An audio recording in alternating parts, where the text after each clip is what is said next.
For those of y'all who don't know me, my name is John Mathai. I'm a magician and a stand-up comedian and a financial management accountant.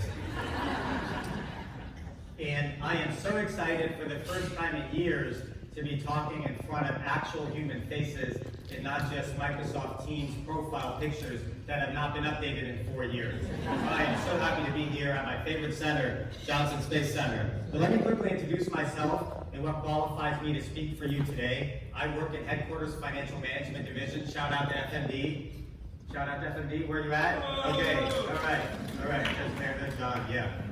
I'm also an instructor for CFO University. I have an upcoming course called From the Balance Sheet to the Moon, Accounting for NASA's Property, Plant, and Equipment, which I'm excited about. And I've been teaching a course for the past year called Professional Financial Speaking and Presenting Skills, in which I offer thoughts and advice on the art of speaking and communicating in the workplace to those around you.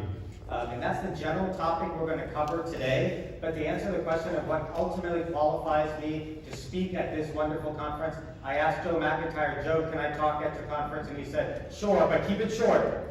So, and I think he reminded me of the deal just like 30 minutes ago. So, a little more about my background. Where I come from, all Indian men are supposed to be doctors or engineers.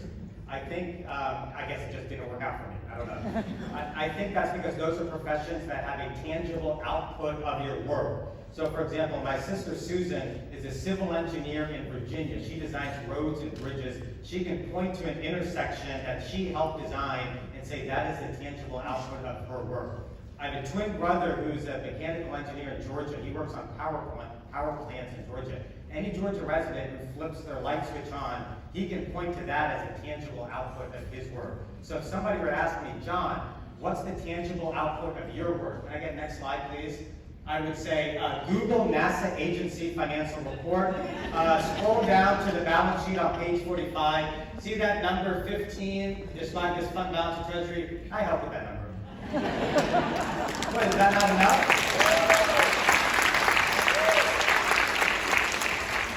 But because a lot of my thoughts on the idea of connecting with others are inspired from my side hustle career as a magician, I thought I would do some magic for you. Is that all right? Okay, so the very first trick I ever performed, this is an absolute true story. The very first trick I ever performed in my life, I was starting to learn as a magician when I was like in middle school, but I was yet a little too shy to actually perform. And I saw some kids playing cards at lunchtime, and I just grabbed one of the cards and said, watch this. And the card was completely gone, never came back, and a star was born. My career took off. So I remember the last time I was at a conference for NASA, I remember Steve Shin was the CFO of Goddard. Where you at, Steve? Steve was the CFO of Goddard at the time, and he made a presentation. It was a comedy routine under the guise of a presentation on something like workforce development. I don't know, much like what he did this morning for us. And while he was talking, somebody shouted, I think it was Susan Koski, but I'm not sure, but somebody shouted, Steve, you should go on the road with John Mathai. Was that you? That was many years ago. So I thought 5 years later, I'll finally do it, I'm told. Steve, do you mind joining me on stage? Give Steve a round of applause. Round of applause for your deputy CFO.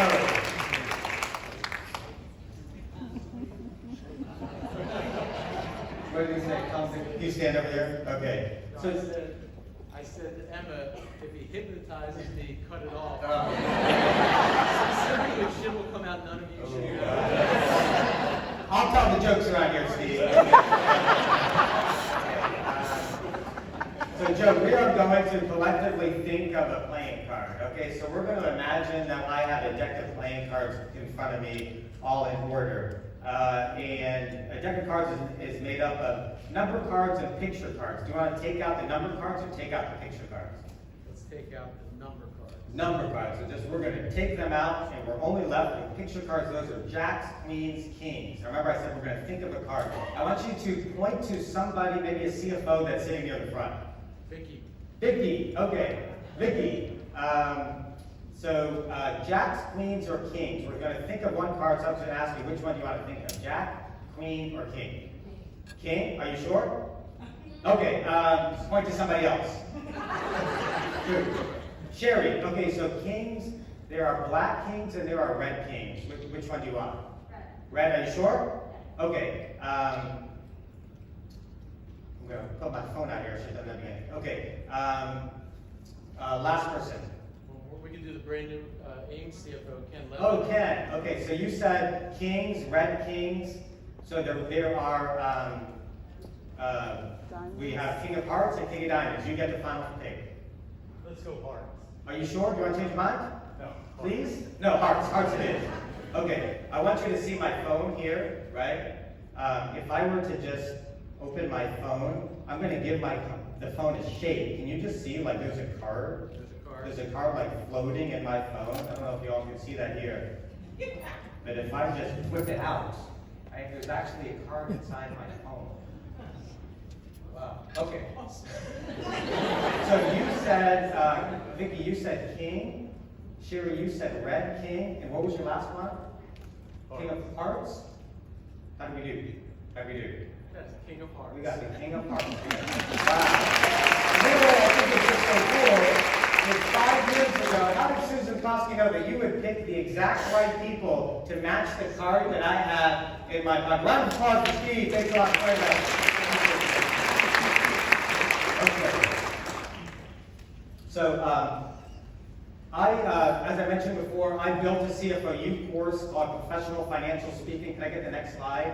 And the course was inspired, the reason I went that direction, it was inspired not necessarily by anything work-related, but it was inspired by a song that we probably all heard by Michael Jackson called Man in the Mirror, specifically the lyrics, if you want to make the world a better place, take a look at yourself and make that change. And my underlying thought process, and this was an independent thought to me, although I'm sure if I read an organizational textbook, other people have thought about it.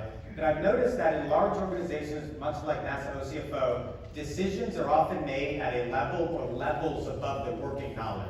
So let me give you an example. If my friend Jose over here realizes over his years of work in one area that, oh, there's a much better way to do this. I have a great idea to be more efficient and effective. Jose probably doesn't have the authority to change the guidance for all the centers, to change the policy, to change anything. The best thing Jose can do is to communicate that up to his boss, right? And say, I have a great idea, I think we should share it. Then his boss would have to communicate that up again to whoever the higher management is. At some point, you'd have to reach out to headquarters or process champions, or let's just say probably both, right? And then wait until the time to make an update. And at the end of the day, like, there's a lot of communicating that has to happen. And each level of that communicating has to be a little bit higher level to get the attention of what the desires are of that upper manager. And what I concluded with that is our ability to make meaningful change in a large organization is almost directly tied to our ability to communicate that change effectively to somebody above you.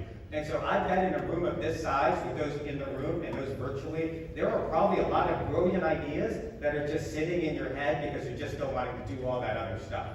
And so what I hope at the end of today's quick talk, or if you take my course, if nothing else, I want you to think, John's a funny guy, but that I also want you to think, hey, that idea that I had, I'm going to dust this one off. So that's my inspiration for you. And with that in mind, let's segue into today's talk that I'm calling The Magic of Connection. Just my thoughts and musings on connecting with others through our words in the workplace. And I'm going to keep it simple. I'm just going to give you 3 high-level thoughts on connecting with others, and then 3 very specific, tangible tips that I think we can all do literally right now to be just a little bit better. And then I'm going to get out of here and we'll all go to happy hour. Sound good? Okay. Can I get the next slide? Literally, anytime I talk on the subject of speaking, I always start with this quote from Jerry Seinfeld, in which he said, according to most studies, people's #1 fear is public speaking. #2 is death. Death is #2. Does that sound right? This means to the average person, if you go to a funeral, you're better off in the casket than doing the eulogy. Raise your hand if you can sympathize with that. Yeah, I think that's all of us. I can raise my hand as well. I can sympathize with that. And my promise to you is that at the end of my talk, or at the end of taking my class, this will not change at all. That's just a part of the deal. I still get nervous, especially if I'm doing anything new, like, I don't know, talking in front of humans for the first time in 4 years. I just think that's something that we all have to go through, and it can never be eliminated. You don't want to eliminate it, but I think it can be managed well. I think if I look back at my work career, I've worked other places than just NASA, but if I look back at my work career, I think some of the least effective presentations I have ever seen were because the speaker lacked an element of fear. I think the speaker thought they could just roll out of bed, point out some slides, and then be done with it. And I, as an observer of those, that was very clear to me. I'll give you an example of how this worked in my favor. Once I was given a demo, I was assigned to give a demo of a particular system to a large group of users of that system. And I'll be honest, I wasn't super well versed in that system myself, but that was my assignment, to give this demo to like well over 100 people. And a couple days before, we did a dry run in front of like 10 to 20 of my coworkers, and it was only then that I realized I did not know what to say for like a large number of the slides that I was presenting on. And it was embarrassing for me to look unprepared in front of my coworkers, but you better believe I spent all of the next couple of days writing very extensive speaker notes for every slide to make sure I wasn't embarrassed like that again. But that's something that's a moment that I always think back to whenever I'm preparing for something to give today. It's a feeling I want to remind myself. I also separately, I used to do stand-up comedy. I once utterly bombed in stand-up comedy. It was awful. And that's a feeling I also give myself. I remind myself anytime I'm about to perform to make sure you have everything ready to go so I don't have that feeling again. So, as related to to that presentation I gave at work, I want to say a big thank you to my manager, Kate Shea, for knowing, yeah, we better make John do a dry run before we do this for real. And just to remember, don't ever completely lose the element of fear. It serves as a great reminder to do your job well. Can I get the next slide? So Albert Einstein once said, if you can't explain it simply, you don't understand it well enough. I've heard this quote say, if you can't explain it to a 5-year-old, you don't know it well enough. Well, my niece is almost 5, and I don't know if I can explain G-test edits and validations to her, although I would love to try. And so I am just going to, I just went with this. If you can't explain it simply, you don't understand it well enough. And I think Einstein is getting on 2 thoughts. There's the thought of understanding, and there's the thought of explaining. And I think what he's getting at is you have to understand first in order to explain or teach next. So if I'm going to make a hypothetical example. If I was asked by my boss to give a presentation tomorrow on a subject that I'm not particularly super well versed in, which the reality is that happens from time to time, and I had only a small amount of disposable time to spend, and I could either spend it researching, gaining knowledge, learning on the subject, or I could spend that working on my PowerPoint, working on the words I'm going to say in my script. I personally would spend that time gaining knowledge, studying, learning, and presuming that extra knowledge and confidence will translate into a better presentation. And then lastly, one last application of this thought. If you are in a leadership position in which you have people reporting and presenting to you, to me, this is the perfect advice that you should be telling them. If you're a manager and you oversee 10 people, the reality is your mental bandwidth can only be about 10% for each one. And so this is the sort of advice that you should tell everybody. Keep it simple to me. I wouldn't say, unless I'm Michael Scott, I wouldn't say explain to me like I'm a 5-year-old. I would just say, explain it to me as if I am a reasonable account of as a general and high-level understanding of the work that you all are doing. So, can I get next slide? Ken Weber, probably nobody but me knows this person's name. He's a magician, and he wrote a book called Maximum Entertainment. And it's a book not on magic tricks, but it's a book on the art of performing for audiences. It's a great book. It's very well revered in the magic community. And in it, he wrote this wonderful thought. People don't care about you, they care about themselves. And the story he told with this quote was that when his son was graduating from college, he threw this big graduation party. And everybody knows he's a magician, that's his career. And he thought, I will do a magic show at my son's graduation party. But then he also thought, well, it's my son, I should be the leading guest. And he agonized for months, right? Will it be weird if I hire a magician, or should I just do it myself? And ultimately, he hired a magician, the show was great, nobody thought anything of it, and he realized it was a waste of his time agonizing over this decision. Why? Because nobody cares about you, they care about themselves. They just care, nobody cares. I know this as a magician, nobody cares who the magician is, right? So everybody just cared that they had a good time, and they did not care about who the magician was. And what this means for us is, if you have an audience that needs specific information, people don't necessarily care how much you know. They more particularly care how much information you have that's helpful to them at the time. Everybody, if you're making a presentation to management for a decision they have to make, or if you're making a presentation to the centers for like an accounting entry they have to make, everybody wants to know what they have to do here, as they should. So to the extent possible, you should always cater your conversation to the person you're speaking to. One of my least favorite things to do is to listen to someone who just wants to show off everything they know. I may have been that person once upon a time, but I'm trying to get better. So another way to say this is have an audience-eccentric approach to speaking. Maybe that's a nicer way of saying this phrase. So what is one practical tip or way to do this? Has anybody heard the acronym BLUF, B-L-U-F? Bottom line up front, yeah.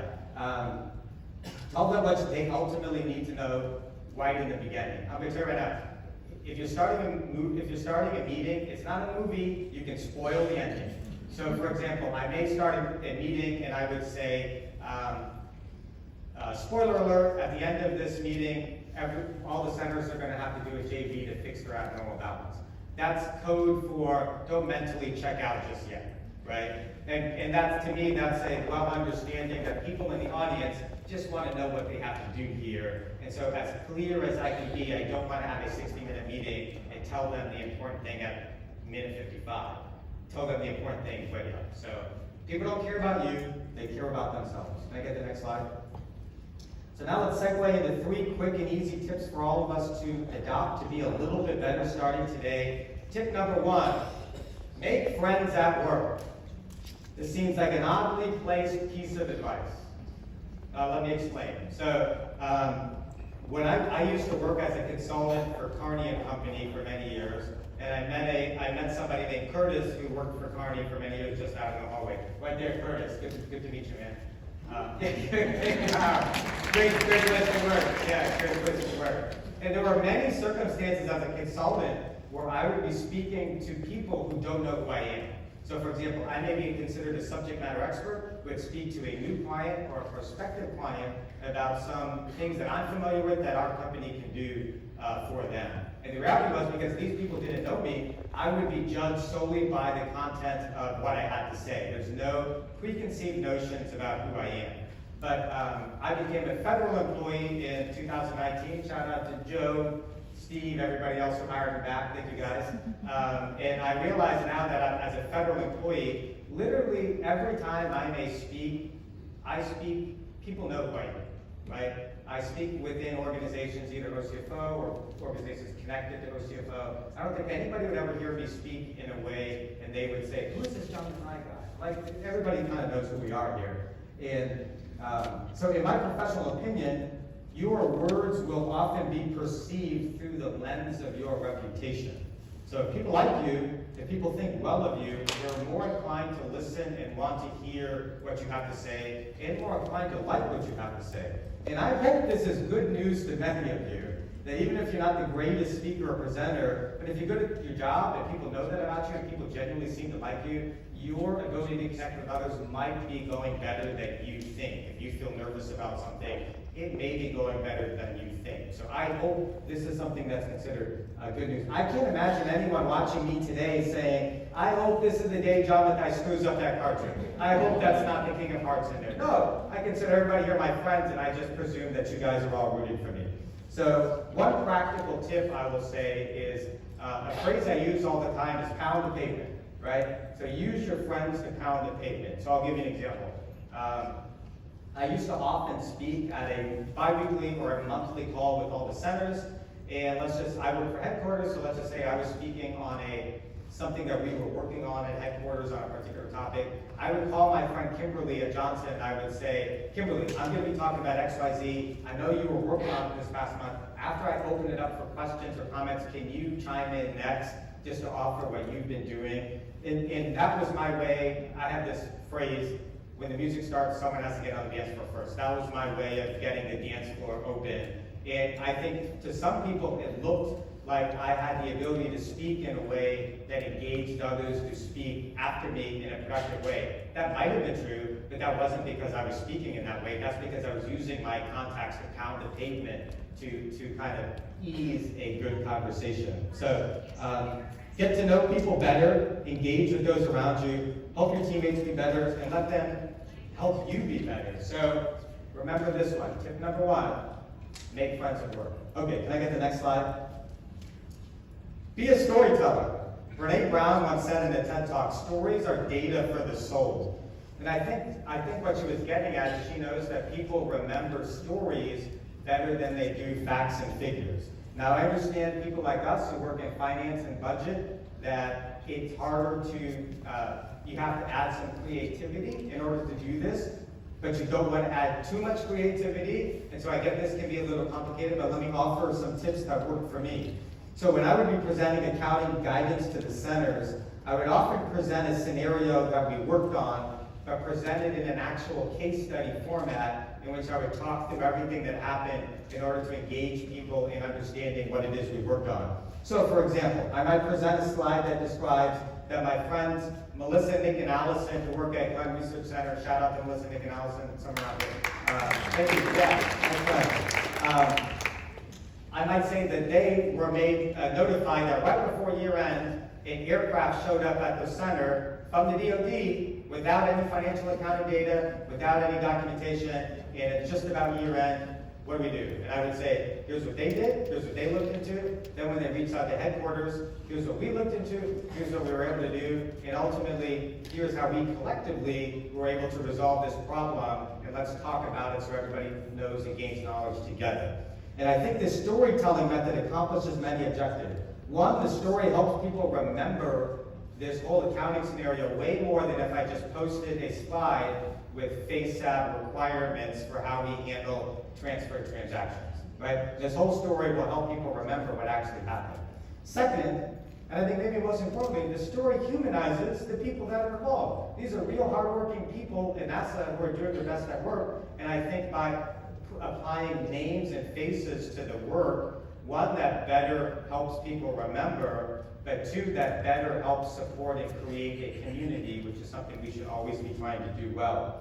And finally, this is NASA. We do cool stuff. Many times the finance and budget issues that we are working on that may seem annoying to solve are actually underlying finance issues about very cool NASA things, like satellites, rockets, spacecrafts, and the actual NASA projects we are supporting are worth talking about in our story. So tip number 2 to be a better speaker, be a storyteller.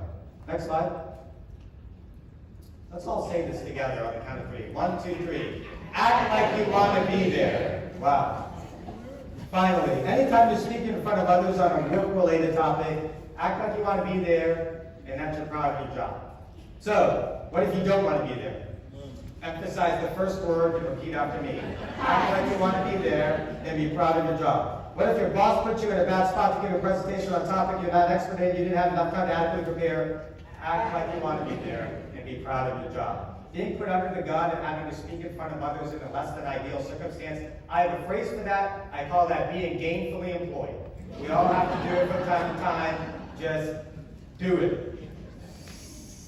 So a tangible tip on this topic, a question I always get when I teach this class, which I think implicitly relates to people who struggle with this issue, is the question they will give me is, what if I get a tough question at the end of my presentation that I don't know the answer to? I always get this question every time I teach this class. What if I get a tough question? And it's a super valid question.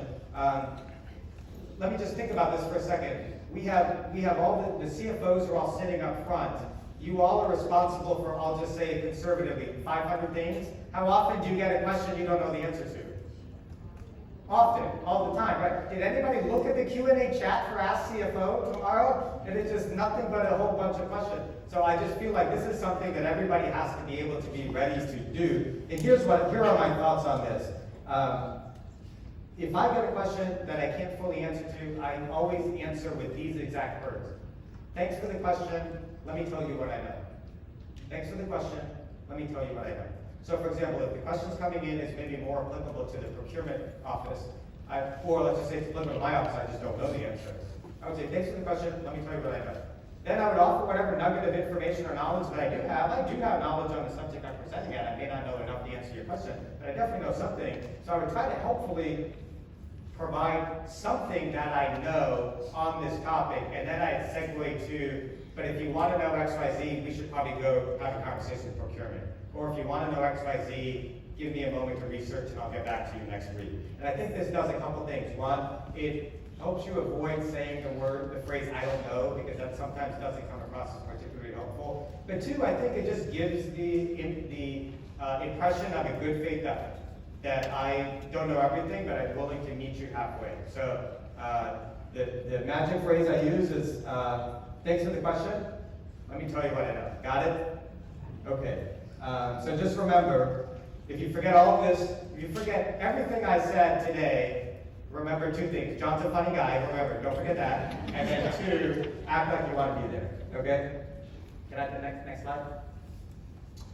So in conclusion, my final thoughts on this topic I think are best summarized by this quote from Arthur Ashe. Start where you are, use what you have, do what you can. We're all at different points in journeys in our NASA career. And I don't think anybody's going to go from being a bad communicator to speaking in front of hundreds at a conference overnight. That's not how it worked for me. That's probably not how it's going to work for you. But I think we can incorporate some of these little tiny things to make each of us maybe just 5 to 10% better. If the only time you speak in front of others is once a week at a staff meeting, and you can be 5 to 10% better there, I think that'll make all of us just a little bit better as an organization. So remember what Michael Jackson said, if you want to make the world a better place, take a look at yourself and make that change. Well, that's my talk. I'm always available on Microsoft Teams if anybody wants to connect with me. Thanks everybody for joining. If you enjoyed the show, my name is John Mathai. If not, I'm Frank E. Peterson. Thank you.